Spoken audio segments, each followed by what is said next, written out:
What is good? What is up? Y'all tell me. We are live from the 214 Lounge. Another weekend, unfortunately, has forsaken us. And without further ado, we can go ahead and start the show.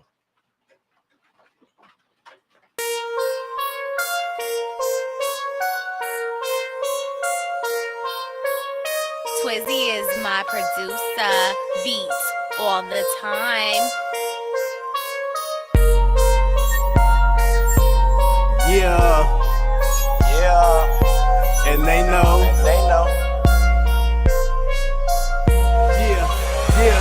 Yeah, they say nothing comes from a dreamer. I'm just here to let you know we been hustling 24/7, 365, get that dough. Don't know when I'm gonna stop, cause that paper feels so good. Turning and gripping grain, leather seats with the wood. And she loves to roll with me, she hold it down shotgun. Windows tinted, so you know she blow me shotgun. And I'm riding in the whip to the money. Drop y'all, they come back in for the money. They call me Mr. Certified, come and get that kid right. I'm trying to see the world been a key. Come take a flight, I can see it now. Twins winning a Grammy, them haters gon' be mad. You know they can't stand me, but it's all cool. I'm just reppin' for my team. Check the stats, pimpin'. We playin' for that rain, no flexing. Sit back, watch me do me. If you ain't heard, they love that twins. And they know, and they know, and they know, and they know, and they know, and they know, and they know. They love my shit. They love my shit. They love my shit. They love my shit. And they know, and they know, and they know, and they know, and they know, and they know, and they know. They love my shit. They love my shit. They love my shit. They love my shit. Hey,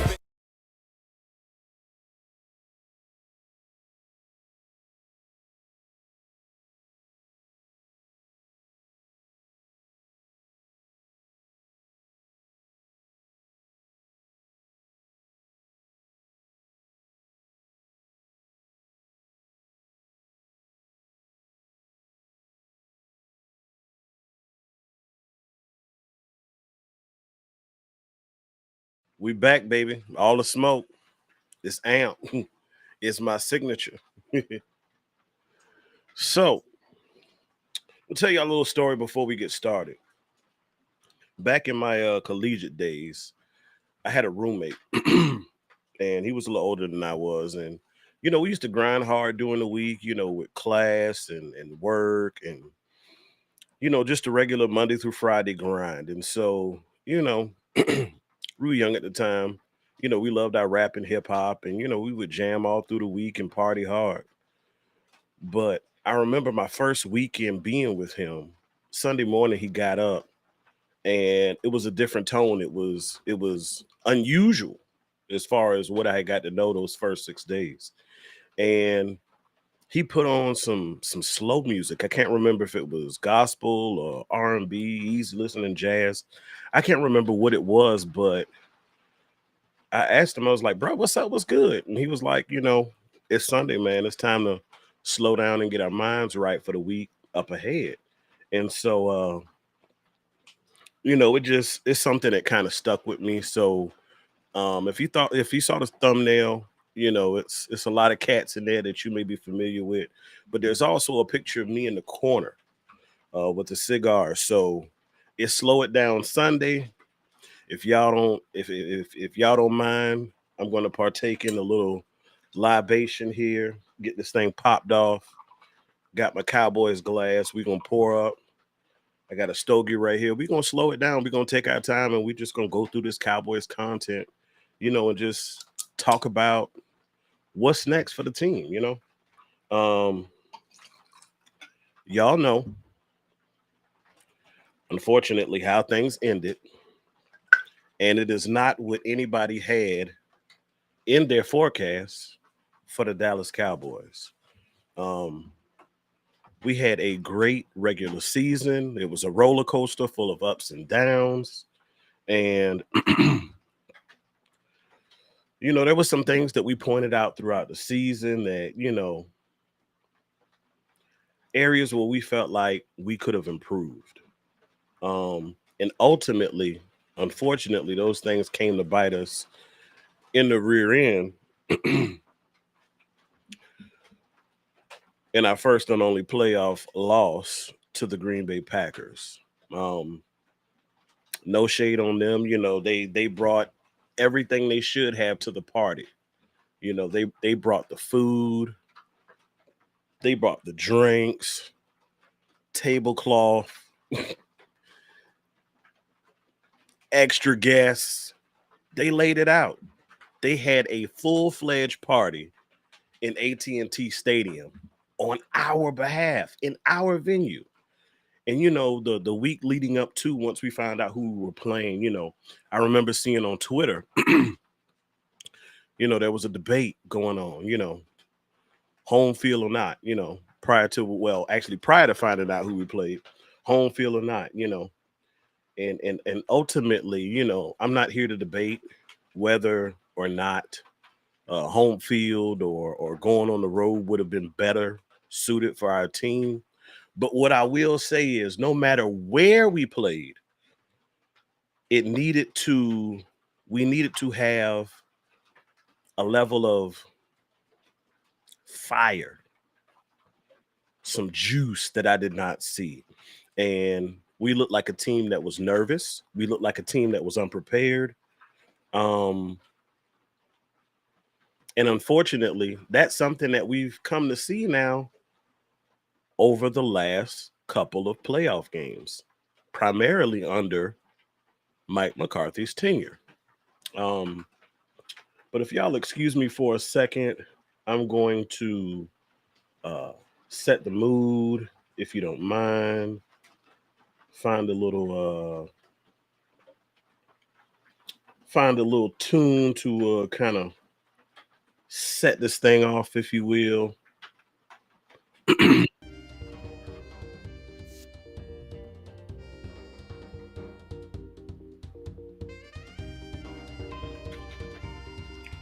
So, your Dallas Cowboys. As you all, if you've been paying attention, you know that we are currently without our defensive coordinator of the last 3 years. DQ is going to good old DC, unfortunately. We had some good times with DQ. I'm not here to bash him. Because guess what? Before I get into DQ, I just got to say 2 words. Mike Nolan. Okay? Y'all remember Mike Nolan? You remember what your defense looked like under Mike Nolan? Lots of big plays given up. Gashing us on the run. No answer. And then to make matters worse, you didn't even have your all-pro, Pro Bowl, MVP candidate, Dak Prescott, because unfortunately he went down against your New York Giants week 5. So DQ. The summer going into his first year, the story came out that Dan Quinn was going to, one of the things that he was emphasizing is turnovers, getting our hands on the ball, creating extra opportunities for the offense, be it a strip, interception. And guess what? He did that. Dan Quinn did that. Got to give him credit where it's due. He definitely did that.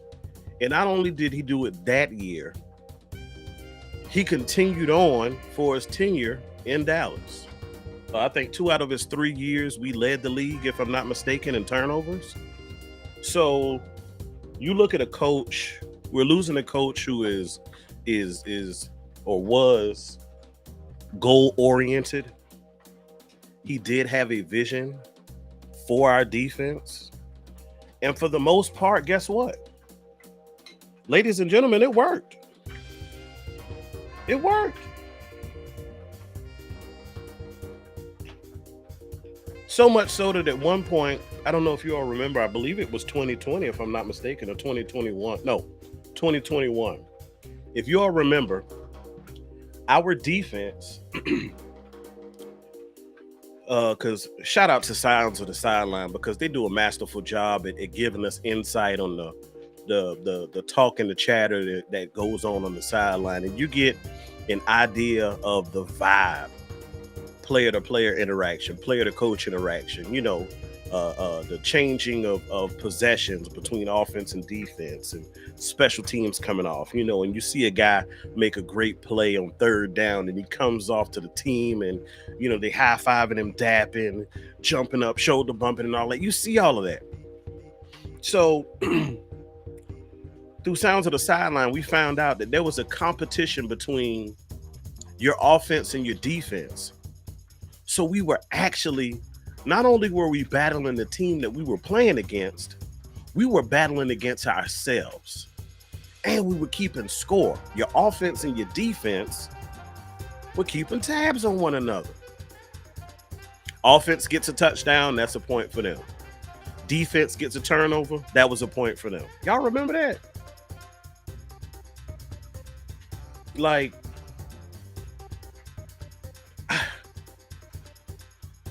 that to me showed a level of competitiveness on multiple levels, because you saw not only, y'all excuse me for a minute.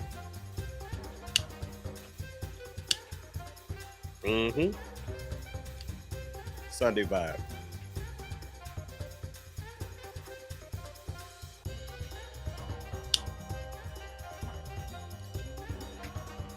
Y'all saw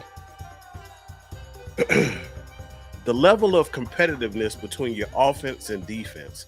And I want to sit right there for a minute, because if you look at that, to me, that shows a lot of things outside of the competitiveness. It shows expectations. It shows a level of accountability. And I appreciated that, because that let me know that our team had a level of confidence.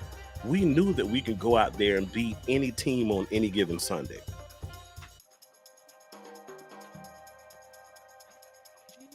But again, like I said, it held us accountable, and it was competitive. And I want to see that from my team. There have been talks, about, us being in Dallas and, things being Hollywood, etc., or whatever.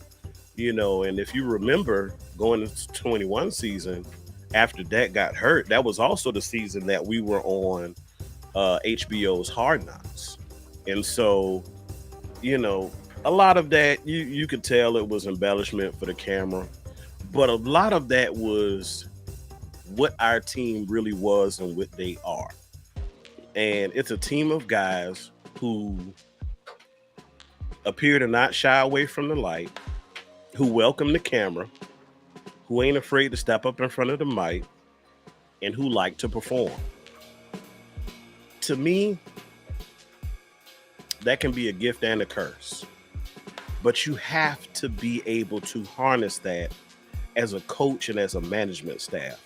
And I feel like if we had harnessed that type of energy a little bit better during our playoff runs, or lack thereof, it's my belief that you would have seen a different attitude from this team. In some instances, we look like we may have been either too geared up or not geared up enough. And shout out to Phil Jackson. Yes, I am a big Laker fan, but shout out to Phil, because one of the stories with him was he was the quote unquote Zen master, if you will, if y'all remember that, right? And Phil's thing was, don't get too high, don't get too low. You get down by 20, y'all know what time it is. Phil ain't calling no timeout. He's gonna let his team figure it out. And that's not something that he would spark on them come to playoffs. That's something that he taxed them with and entrusted them with throughout the regular season. So when the big moments came down the road, your team wouldn't freeze up. And so going forward, I'm going to need Mike McCarthy to tap into some of his Phil Jackson, if you will. Um,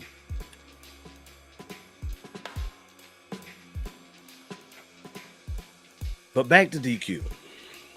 So, after things went the way that they went, unfortunately, and our loss against Green Bay was one that was collective for the entire team.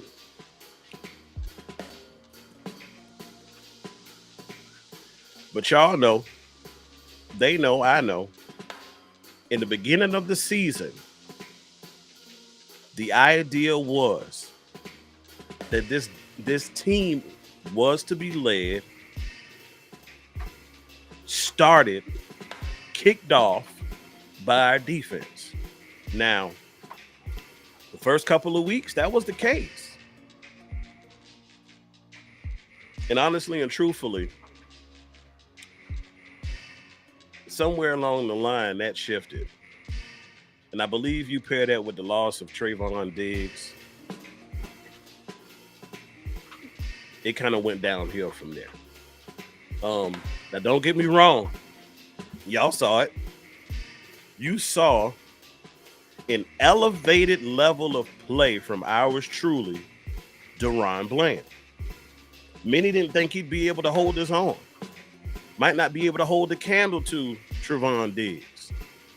But you pair that with the veteran leadership of the gentleman playing the opposite side of the field of him and Stephon Gilmore, we saw Bland elevate to a level that was unforeseen. Most of us. Some of us, I'll say, hey, y'all said he's going to come around. Just keep watching. Just keep watching.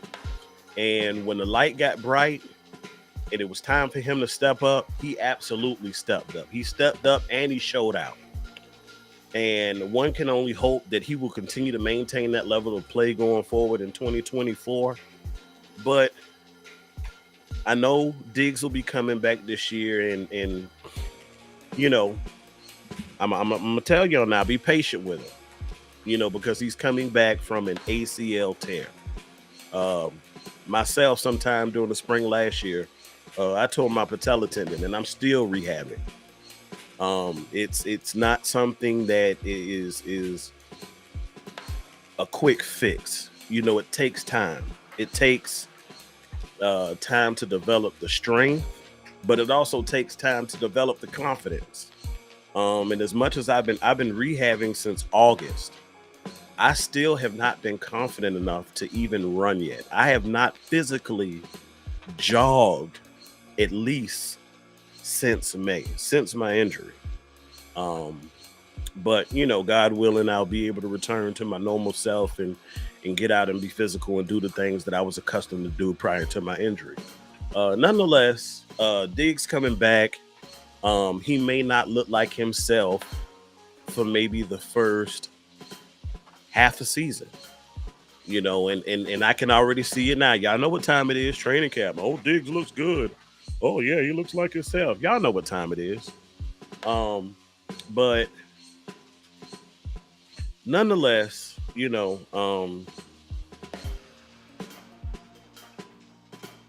I hope that we bring back Gilmore. If nothing else, but to be a mentor and a placeholder potentially in the event that Diggs is not ready to go come September.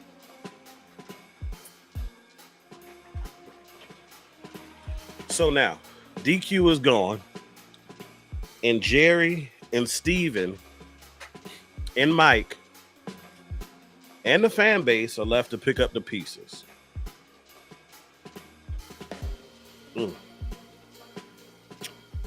That's it right there. That's it. So, according to DallasCowboys.com, as of yesterday evening, Cowboys are expected to interview a handful of candidates for the team's vacant defensive coordinator position early next week as the team looks to solidify a replacement for Dan Quinn after he took the head coaching job for the Washington Commanders. In-house candidates are expected to include passing game coordinator, secondary coach Joe Witt Jr., defensive line coach Aiden Durden, and your outside candidates are Mike Zimmer and Ron Rivera, according to multiple reports. Now, these are all names that we were familiar with. Joe Witt, again, passing game coordinator. He deserves some credit because you saw what our defense looked like. For the most part, that secondary did their job this year. Without Diggs, y'all. Without Diggs, Joe Witt was able to get success. Now there were times, it looked a little suspect, especially in the Green Bay game, and I can't say whose call that was, because, Gilmore got banged up and, we were playing that soft zone and cornerbacks are playing off and pressure wasn't getting home. So it was a combination of things as to why it was that we were not able to hold them. Run game was atrocious. Passing game was atrocious. And 87 kept getting wide open across the middle of the field. We looked lost. There was an absence of communication. Individuals looked like they didn't know what their assignment was. I mean, it just went to hell. Did not look like the defense we saw in the first quarter or trimester, if you will, of the season. So, I'm not here this evening. Again, it's Slow It Down Sunday. You're getting a different version of Amp right here, right now. This is not the passionate, fiery Amp. I got my stogie. I got my beverage. We got the music. But I am not going to be the fiery Amp that you're used to today. So we aren't going to debate whether or not one individual belongs on the team or not. You saw what Joe Witt did. The other candidate is Aiden Durden. Now, Aiden Durden was paired with Dan Quinn back in Atlanta for about 5 seasons. Prior to that, I don't know if he had a whole lot of coaching experience. I hadn't fully done my research on that, but Dan Quinn kind of brought him up under his wing, pun intended, in Atlanta, and just showed him the ropes and developed him into the coach that we've known him to be. And players have grown in affinity for him over their time, over his time here at the Cowboys. And, he was our D-line coach. And you saw what the D-line looked like. Was it the greatest D-line in the league? Absolutely not. But it was definitely a top 10 defense. And I think, honestly, even with the talent that we had at D-line, in a lot of instances, y'all, you tell me if I'm wrong, but I feel like we left a lot of meat on the bone.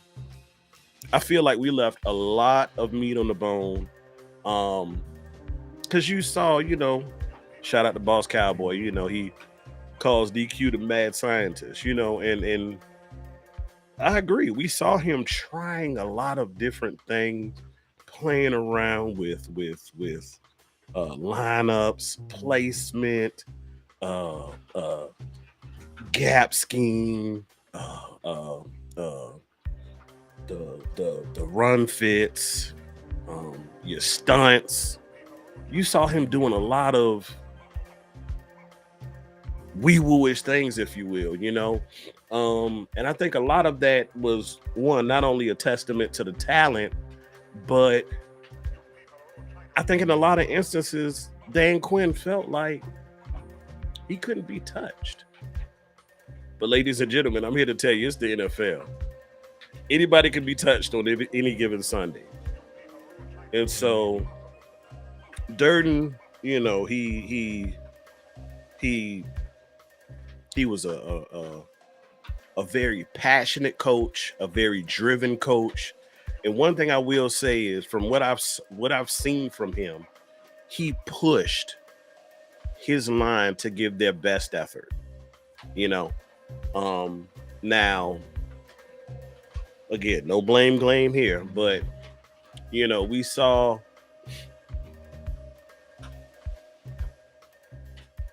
some funniness, if you will. Like I said, like I alluded to, of scheme and how we were going to attack teams, with our front. But it was that front in a lot of instances that made work light for our secondary.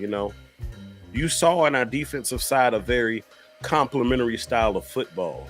Your pass rush aided your secondary. Your secondary aided your pass rush. Because guess what? If guys can't get open, that clock is steady ticking. Your defensive line, as Prime says, we coming. And they came. Pause. They came.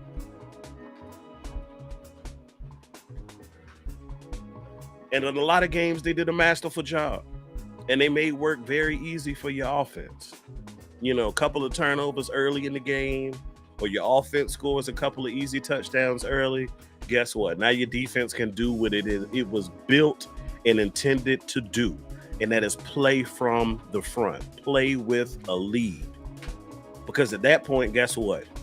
We get up so much early enough,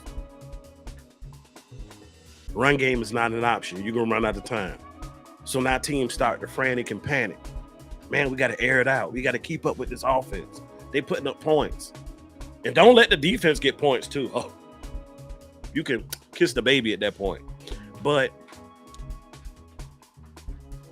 we had times where we were up. We had times when we weren't up. But one thing I will say is when we had a deficit,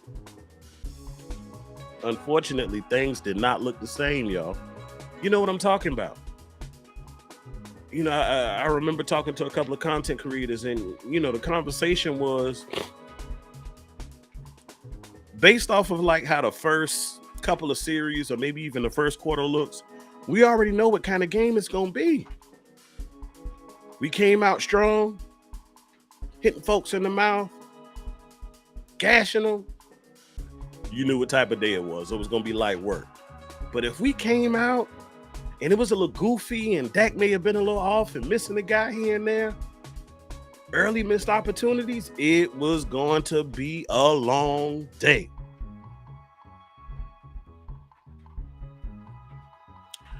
So we had a capped level of success. I believe with the talent that we have, potential free agents, and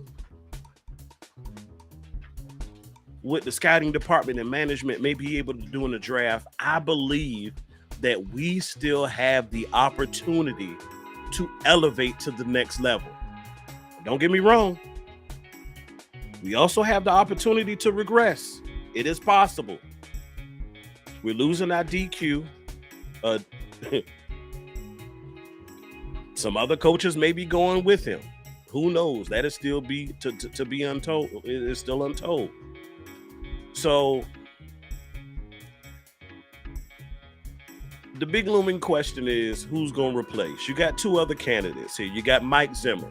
Now, Mike Zimmer, if y'all remember, was a coach for this team for 12 years, from 94 to 2006. And he did a pretty solid bang-up job. Now, I know we miss and love Jimmy Johnson, but guess what? The furthest of his assistance may be the halftime speech that he gave us against Green Bay.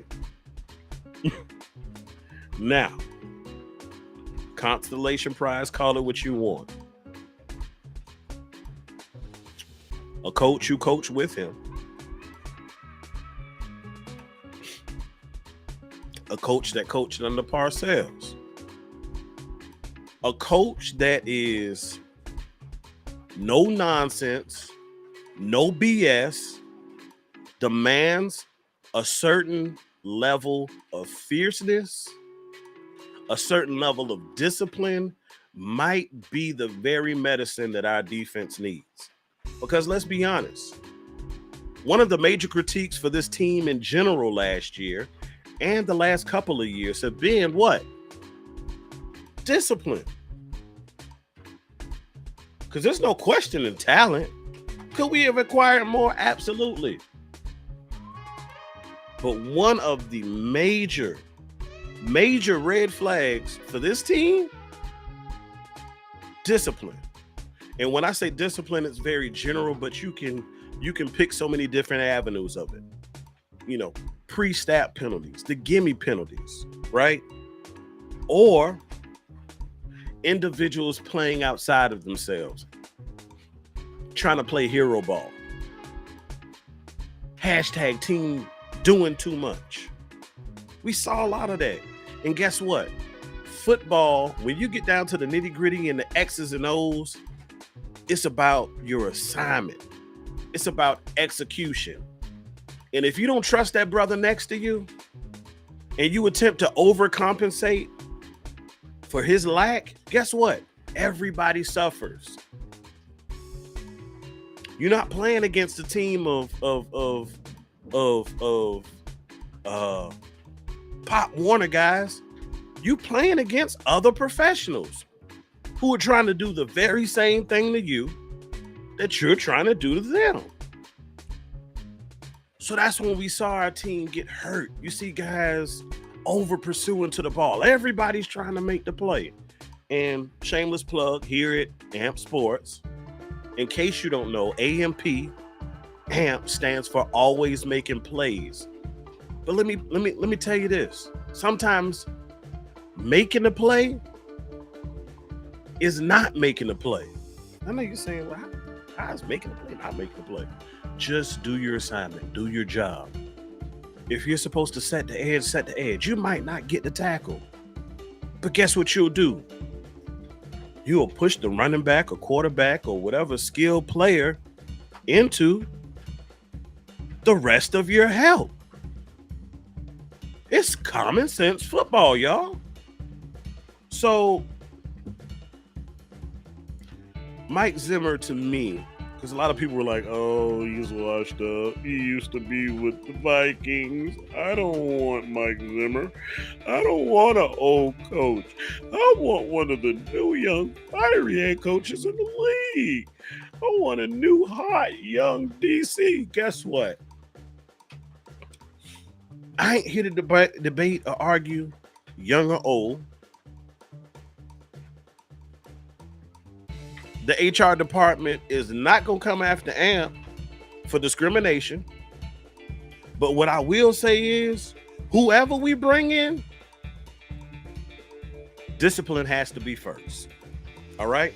Now, you fast forward, your last candidate, at least so far, is Ron Rivera. Now, you know, Ron Rivera started out as a DC, and then ultimately he ended up becoming a head coach.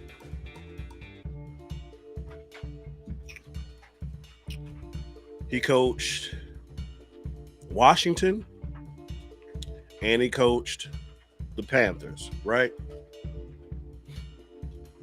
We've seen Ron Rivera do his thing, y'all. When he was just D coordinator, he did his thing. And to me, just like Dan Quinn, when he was just D coordinator, he did his thing. I think the head coach role for him may have kind of overextended him, if you will, because that requires a lot, y'all, to be the in essence manager of the team. I ain't talking general manager, but to be the head coach, you have so much that is required of you. You have to not only manage the team and manage your players, you got to manage your coaches too. And you got to do what you're responsible for doing. You have to manage, in-game decisions and whether or not to challenge a player. Should you call a timeout at any given time in the game? So it's a lot to do. So I feel like Ron kind of lost some of his fire when he was required to do more. Now coming in, if he's just gonna be DC, guess what? I'm for it, because just like Zimmer, he's going to bring a level of fire. He's going to demand discipline. He's going to demand assignment football from his players. And he's going to demand a level of accountability. Now, accountability, even though it was the last one that I mentioned, is going, for me, it's a big one, y'all. Because y'all saw the video from our star linebacker / edge rusher. You saw the video that he did on the couch from that network that rhymes with Reacher, right? In that video, it was disheartening to me. And I'm gonna tell you why it was disheartening. Because the week prior to, praises. He was throwing palms. Praise him. Praise him.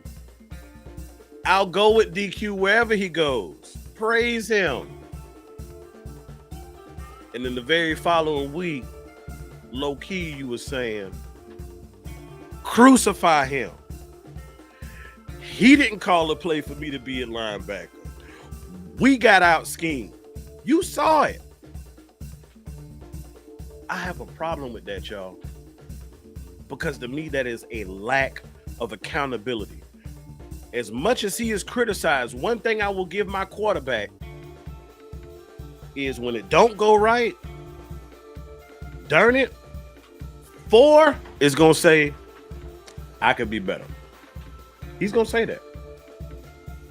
He's going to say I could be better. Now,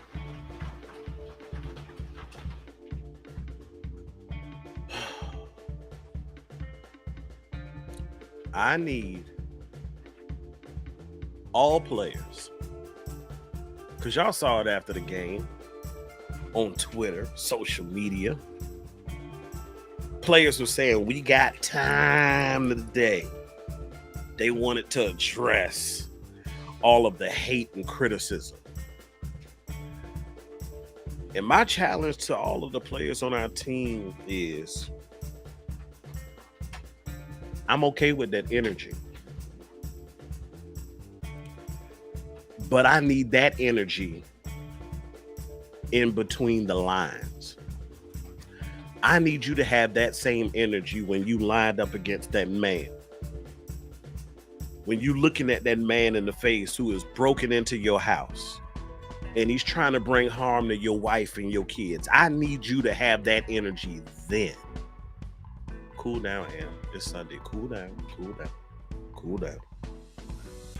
I need that same level.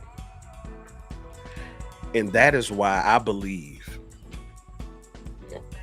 our next defensive coordinator, he's going to have to be a cowboy himself and wrangle those egos in. That's important. Our team has taken after their father, Jerry Jones, and everybody wants to have a brand for themselves, and everybody wants to be that guy, Mr. But what I need those gentlemen to understand is football has to be first. Shout out to Coach Marr. He has said that. He has been saying that till he is cowboy blue in the face. When this team and this organization saw its greatest moments of success, football was first. Unfortunately, somewhere along the line, you know, we want the endorsements, you know, we want the shine. But shine ain't a doggone thing without the grind, y'all. You have to be able to grind for your shine. And to grind for your shine, football has to be first. I'm gonna take my shades off. I'm gonna turn my hat around.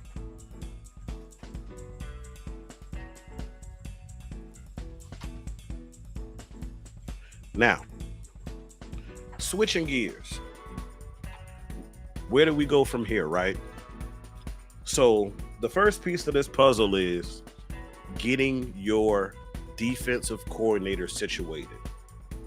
Now, once we do that, once we determine who that is, and I'm hoping they don't drag this process out, but it is something that will be wrapped up and come to a conclusion by the end of this week. Now, this guy who comes in, he's going to need to institute two things: a mission and a vision. The mission and the vision needs to take account for the individuals who will remain on our defense. But the mission and the vision also need to be the guideline for the individuals that we bring in via free agency or the draft to help fill that defense. See, talking to my buddy, my dog, best friend, best man, fellow Cowboy fan, my dog T. Over the years, we have said, you know, when you look at other teams, you see them make acquisitions that fit the scheme. And to me, and I said this, and shout out to Big Time, man. We did an awesome show on yesterday afternoon, and we'll be doing another show on tomorrow evening, 8 o'clock, y'all. So yes, AMP is gonna be live 2 nights in a row. Salute.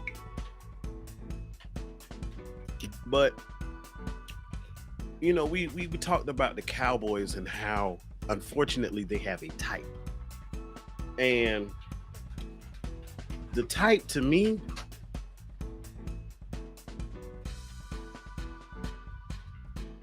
it leaves a lot to be desired.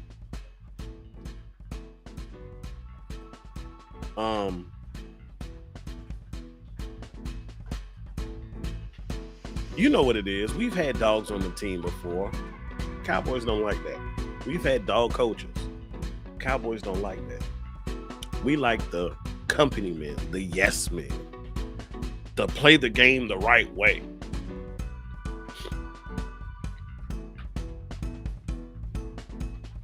But like Gucci said, I'm a dog, I'm a dog, I'm a dog, I'm a dog.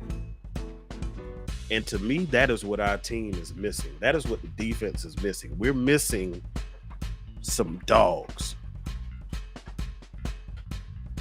Some individuals with that grit.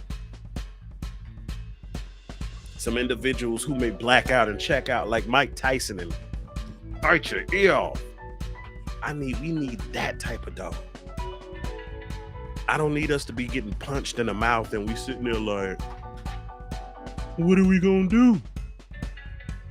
Nah, I need some real certified, don't give a you know what type dudes. Ninjas, if you will. We need those type guys, right? So you establish your defensive coordinator, you develop your mission and your vision. Now you can actively go out and target the type of individuals you want.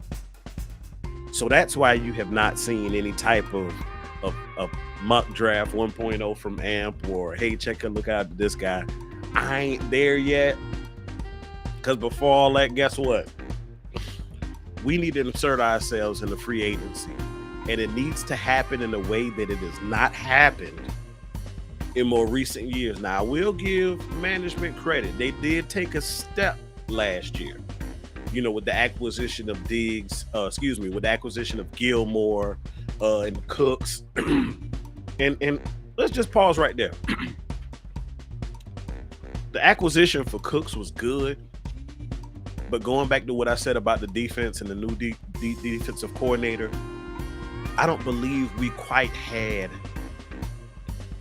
a vision and a mission for that acquisition. Ooh, that rhyme. We did not have a vision and the mission for the acquisition. And you saw it took multiple weeks. It took almost a third of the year for us to figure out how to get Cooks involved in the offense, y'all. The man has gotten 1,000 yards almost every season that he has been in the NFL with different quarterbacks, different teams, you name it. This man has proven to be successful, not just in one scheme, but with one quarterback. Now, shout out to Mike McCarthy for finally figuring it out, how to get him involved. But I think, honestly, if we had done it from the gate, we may have had 2,000-yard receivers on our team, even with the elevation of Ferguson. And shout out to him. So we took a step with the acquisition of Cooks and Gilmore. But going forward in the 2024 season, I want to see management take yet another step. Because you know how we do. We're typically like day 3, day 4. Free agent acquisition team. I want to see us like early, out the gate. If it's somebody you know that can help this team, help this scheme, elevate to the next level, Jerry, you don't get no cramps signing checks. Make it happen, sir. Steven, if you got a problem with it, I'm going to say this disrespectfully, but F your feelings. Step aside, sir. Remember, y'all, this is the same Stephen Jones who got mad for us acquiring this guy. Remember? He didn't want Prime. I ain't talking about Amazon Prime, y'all. I'm talking about prime time. High step Prime. Who wouldn't want him? So, Jerry, look, no disrespect, sir. I appreciate everything that you've done for this organization. But if you want to see this team win a championship before you check out, you're going to have to give your son that angry man off of Martin treatment. And you're going to have to tell him to sit your ass down. This is still my team. Let me show you a thing or two, young whippersnapper. Let me show you how to go out and get a championship. Yeah, I know I've been letting you run things for a little while, but let me show you something. Let me show you how you really call the shots. Let me show you how you go out there and get it.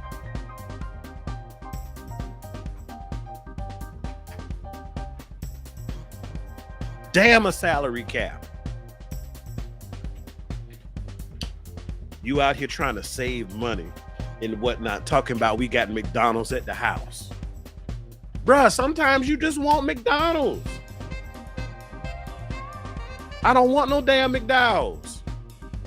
I want McDonald's. The Golden Arches, not the Golden Arc. Shout out to Coming to America. So, football has to be first.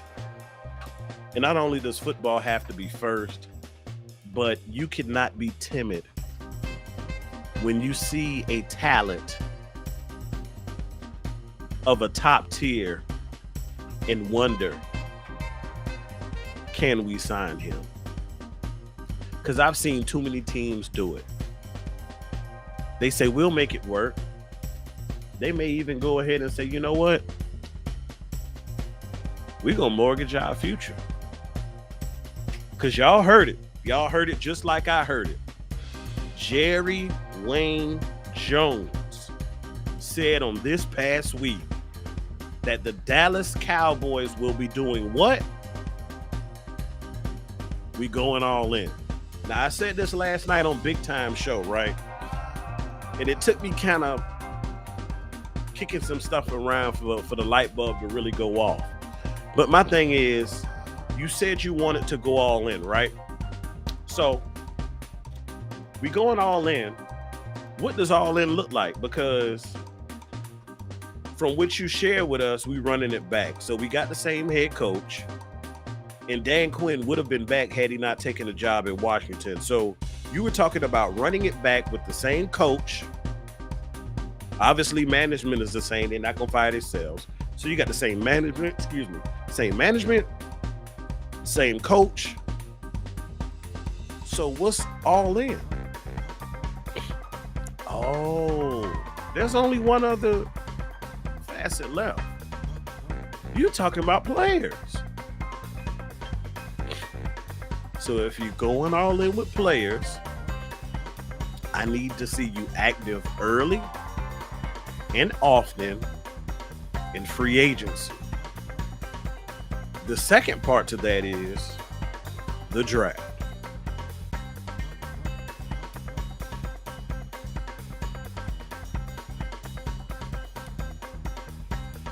Now, we're talking about the draft.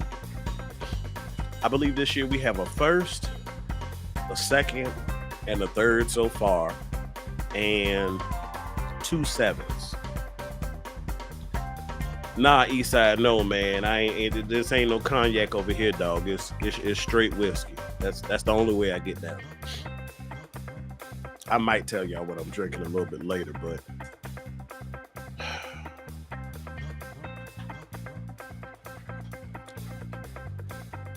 the draft. So, as I stated earlier, you get your coach, you get your mission, you get your vision, and that will help with your acquisition. Now, after we have done our business and rolled our sleeves up and wheeled and dealed in free agency, then at that point, it will make the draft so much easier. Will McClay will be able to sit back. He's going to have his draft board. He's going to have his best available at the moment, adjusting that as players come off. And when y'all hear that noise, doom, doom, doom, doom, doom, doom, doom, doom, it shouldn't be 15 minutes and the Cowboys still, the pick is not in. It should be clear cut.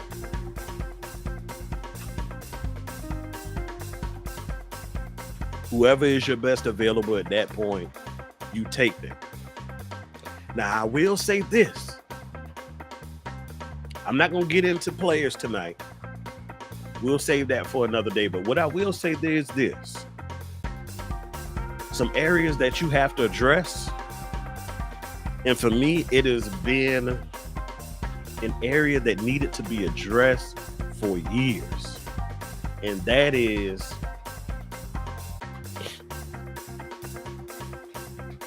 linebacker. Ladies and gentlemen, you're talking to a former linebacker. Now, as much as we like to say, you know, oh, you have to have that guy as quarterback. You know, we debate whether or Dak is that guy or not for our team, right? Not only are we short linebackers, but honestly and truthfully, we never, and I say never, replaced Sean Lee. I'm gonna drink on that.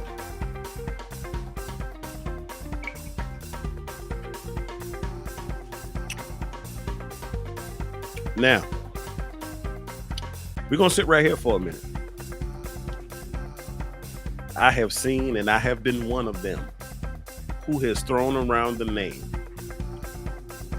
I, just like a lot of you know how Jerry and Steven like to do.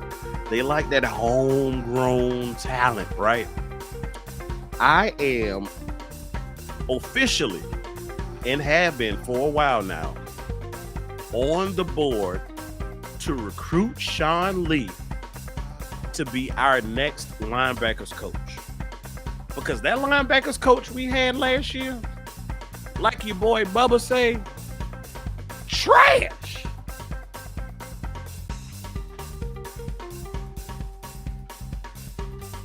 Trash. Our linebackers were so lost last year. Even if they had a compass, a map, quest, Siri, GPS, you name it. If they had it, they wouldn't have been able to find their way around the field. They were lost. They were guessing holes, guessing gaps, not filling holes.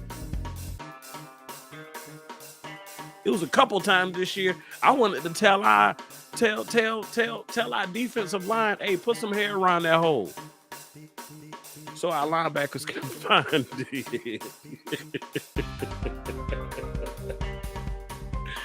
That's sad, man. Like, You talking about the second level of our defense and our linebackers, especially when Sean Lee went out. I mean, not Sean Lee. Lord Jesus, please forgive me, Sean Lee. Please come to Dallas. When the LVE went out, it got even worse. We need linebackers. I'd also like to see us attempt to reload in our offensive line. In my humble opinion, I feel like you should draft an O lineman and a D lineman every year, regardless of your needs. It's that essential. Because to me, the battle is won and lost inside of the trenches. You saw it in the playoff game. That great Dallas D line, we couldn't touch Love. Couldn't touch him. That joker could have put that same jersey back on the next week. No pressure. And as I said earlier, your D-line not getting the pressure definitely made things much more difficult for your secondary. So it starts up front. So I would like to see us attack linebacker. I'd like to see us attack your offensive line and your defensive line. Now,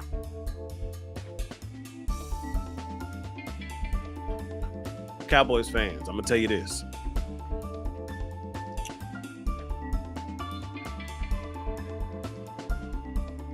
I believe we have a little get out of jail free card in our back pocket. And I'm going to tell you what that is.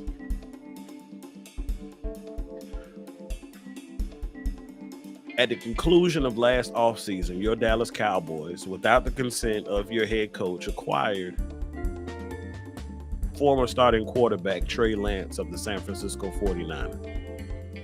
In this past season, we did absolutely nothing with him. The only thing we saw from Trey Lance this past year, besides a headset and a clipboard, was the video of him throwing the ball with Terrence Williams after the playoff loss. Timing was horrible. Where did that come from? Somebody was trying to stir up something. But if you did not draft him to be an eventual successor of Dak Prescott, then Jerry Jones, I'm going to need you to tap into your old self, and I'm going to need you to Herschel Walker that joker. And when I say Herschel Walker that joker, I need you to get some draft picks for him. Get you some new videos of him slinging it around in OTAs and in early camp. And let your media, let your beat writers send it out there. Let the other team see it. Let them see it. Let them start drooling. Let them start wondering, I wonder what we can do with him. Let them see it. And get you some capital back.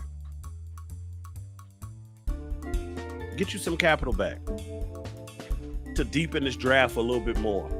Because, ladies and gentlemen, I'm gonna be honest with y'all.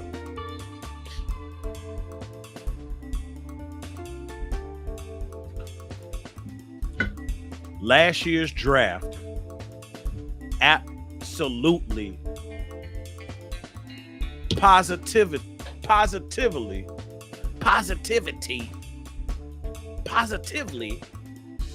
sucked.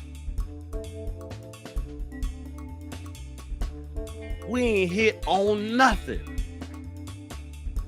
Now, the previous year's draft, we did great. If guys were not an instant impact, they were there maybe the next year or two. But these jokers we got last year, again, shout out to Bubba, trash. They gave Luke chance after chance after chance after chance. And I know it's going to take a while for Mozzie to develop. But again, I don't believe we had a mission and a vision for him, because you said we drafted him as a one tech, right? So tell me, why is it that somewhere late toward the end of the season, this joker done, reports came out, he done lost 4 pounds. Come on, what are we, excuse me, not 4 pounds, 40 pounds. What are we doing, y'all? What are we doing? So again, there needs to be an alignment of the stars. Coaching acquisition, mission, vision, acquisition. It's got to flow. It's got to line up. Because when you start picking outside of that, that's how you get in trouble. That is how you get in trouble. And that's when you find yourself with talent in your team that ain't worth the doggone, or they're just like a fish out of water.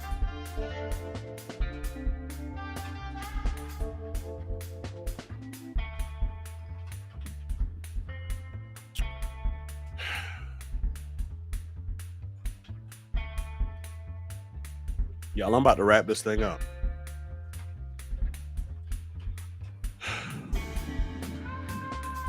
It is my hope. It is my sincere hope that when Jerry and Steven sit down and they interview these candidates over the course of this week, that they do something uncharacteristic of what they have done in the recent past. Don't look to hire a yes man. Don't look to hire a company man. But I challenge y'all to look to hire an individual who will be the medicine, who will bring medicinal relief to this defense.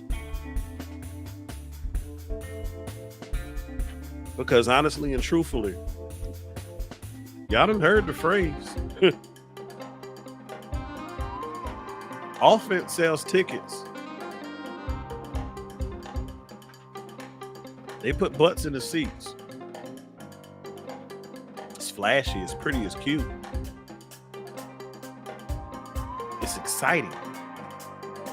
But your defense, ladies and gentlemen, is what wins championships. Bring in that guy who is not going to be a friend of your players, who is not going to kiss their boo-boos, but who is going to tell them about themselves, who's going to tell them when they stinks. That's what we need. We don't need nobody taking it easy on these guys. We need to establish a new culture in Dallas.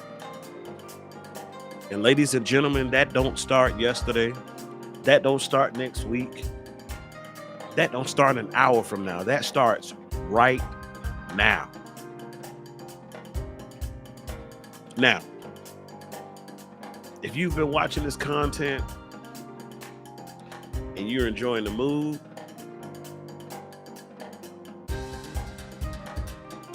you're enjoying the conversation,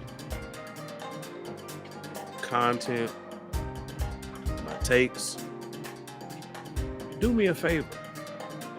Go ahead and hit the like button. Share it to one of your cowboy friends.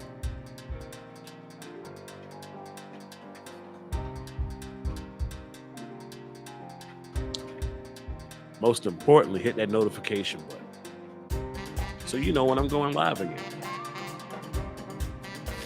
I text a couple of individuals, sent them an inbox, individuals who I've come to know during my time and doing this Cowboys content. But I can't do that with everybody. So Cowboys Nation,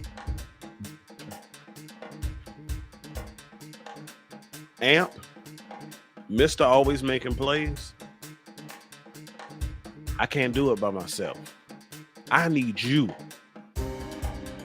I need fellow playmakers to be able to help push this thing.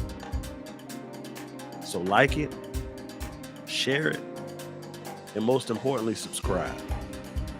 And if you're looking at this, you see the tag at the bottom, that is my Cash App. You can definitely help elevate AMP and AMP Sports that way. This thing ain't cheap. It takes some money to be able to acquire this equipment, the hardware, the software. It takes a whole lot to be able to put this on. A lot of people say, I want to start a show. I challenge you, go ahead. But it's going to run you a pretty penny. There are no shortcuts. You can't be cheap, Stephen Jones. So y'all, I have enjoyed my time with y'all for Slow It Down Sunday. AMP will be live again tomorrow night at 8 with the one and only Big Time. That's right. Me and Big Time will be going live tomorrow. And we're going to talk a lot about where the Cowboys are to go next. So tune in. It is my sincere prayer that everyone has a blessed and productive week. And I'm going to leave you with this one piece of advice. Don't let anybody steal your joy. Take it for how you want it. Again, this is Mr. AMP, always making plays. And until next time, Cowboys Nation, y'all be blessed.